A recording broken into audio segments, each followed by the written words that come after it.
We will stand with all our heart and soul, firmly behind our leader. God is the greatest. God is the greatest. We are ready. We are ready in every single way. Our lives, our blood, our homes, our very being, all that we possess is for our beloved leader. God is the greatest. We also participated in the protests, but now it has turned to chaos. When it turns to chaos, we are forced to step in and defend our own country. Truly, Allah is the greatest. May it be so. Amen. Our trusted and faithful leader. God willing, may they be annihilated. May they be uprooted from the earth.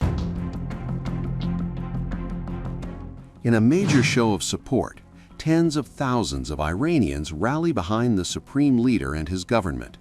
While anti-regime protests continue in multiple cities, thousands hit streets in support of the Islamic Republic and its supreme leader. Waving flags and portraits of Ayatollah Ali Khamenei, these rallies offer a glimpse into the deep fault lines within Iranian society, underscoring the Islamic regime's grip and the loyalty it continues to command. And as tensions rise at home, warnings from Washington are adding a dangerous international edge. Iranian state television aired footage on Friday showing large crowds rallying in support of the government and supreme leader Ayatollah Ali Khamenei. The demonstrations were reported in several cities, including Qazvin, north of Tehran. Protesters waved Iranian flags, held portraits of Khamenei, and chanted slogans pledging loyalty to the Islamic Republic. Participants in the rallies described the ongoing unrest not as protest but as disorder. Some said they had previously joined demonstrations but now viewed the movement as spiraling into chaos. Others claimed it was their duty to step in and defend the nation when public order breaks down. The language echoed official narratives that unrest has crossed a red line and that loyal citizens must act where stability is threatened. The pro-government rallies come as pressure builds from abroad. Trump warned that the United States would respond very hard if Iranian authorities harmed protesters. He claimed the situation was being watched closely, adding that any use of lethal force would provoke consequences. The warning follows earlier statements in which Trump suggested the U.S. could come to protesters' rescue if violence escalates. Iranian officials have rejected U.S. accusations and instead turned the blame outward. Foreign Minister Abbas Araghchi accused the United States and Israel of direct involvement in the unrest, warning of attempts to hijack peaceful demonstrations and push them toward violence. Senior figures, including Ali Larijani, echoed those claims, alleging that Israel was exploiting internal vulnerabilities to destabilize the country from within. Supreme Leader Ayatollah Ali Khamenei reinforced the government's position on Friday, warning that Iran would not tolerate what he described as saboteurs. He said the Islamic Republic was built on sacrifice and would defend itself against those seeking to undermine it. Security forces, officials confirmed, have responded with force against rioters and carried out mass arrests.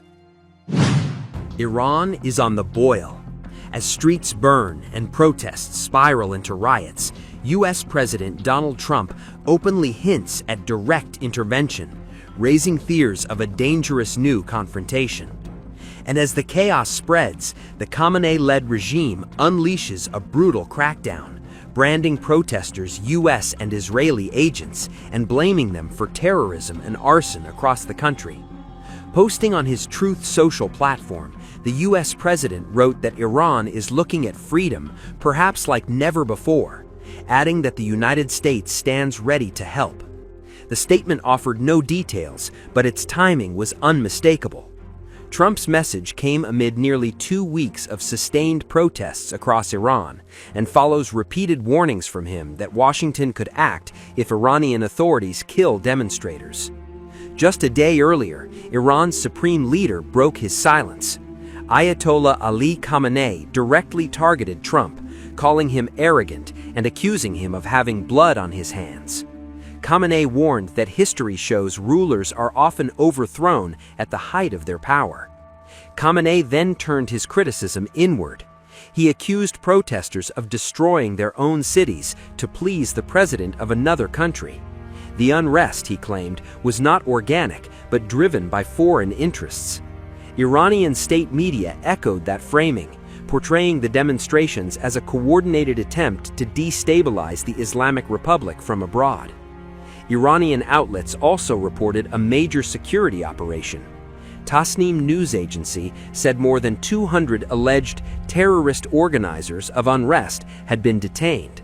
Authorities claimed large caches of weapons were seized, ranging from firearms and ammunition to grenades and Molotov cocktails. State media said the arrests were a key reason behind a reported decline in protest intensity. While Iran insists it is restoring order, Trump's message has added a volatile new layer.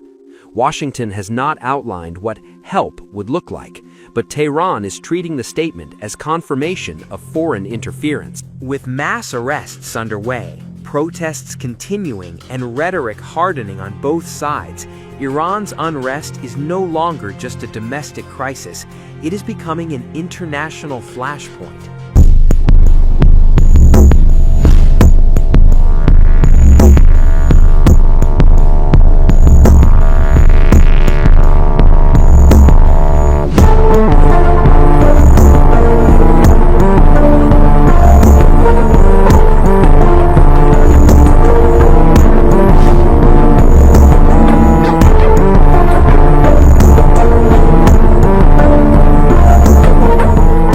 Iran's supreme leader, Ayatollah Ali Khamenei, has reportedly ordered the Islamic Revolutionary Guard Corps onto its highest state of alert as nationwide protests entered their 14th day. Senior Iranian officials told The Telegraph the level of readiness now exceeds that seen during last year's conflict with Israel. According to officials, Khamenei has placed his trust squarely in the IRGC, known as the Sepah, rather than the regular army or police. They say he believes the risk of defections within the guards is almost non-existent, unlike other security forces that have fractured during past unrest. One official described the moment bluntly: Khamenei has placed his fate in the hands of the IRGC. The guards are not just a military force, they are deeply embedded in Iran's economy, intelligence apparatus, and political system, making them the regime's most loyal pillar. Iranian officials also confirmed that underground missile cities have been activated. These fortified weapons complexes are designed to deter or respond to foreign threats, signaling that Tehran is preparing for both internal instability and external escalation at the same time. Officials dismissed reports that Khamenei might flee Iran if the situation worsens. One senior source said the supreme leader would not leave Tehran even if B-52s were flying overhead, underscoring the message that retreat is not being considered. A day earlier, Khamenei addressed the nation in a rare and unusually personal speech. He accused U.S. President Donald Trump of arrogance and bloodshed, claiming his hands were stained with the blood of more than 1,000 Iranians. He warned that history shows rulers are often overthrown at the height of their power. Khamenei also turned his fire inward, accusing protesters of destroying their own cities to please the president of another country. He framed the unrest as foreign-driven chaos, alleging that vandals were acting in service of U.S. interests, not Iran's people. Last night in Tehran and a few other places, people came and did damage to their own buildings, ruining their own streets, in order to make the president of another country happy. Because he said that he would come to their aid, he should pay attention to the state of his own country instead.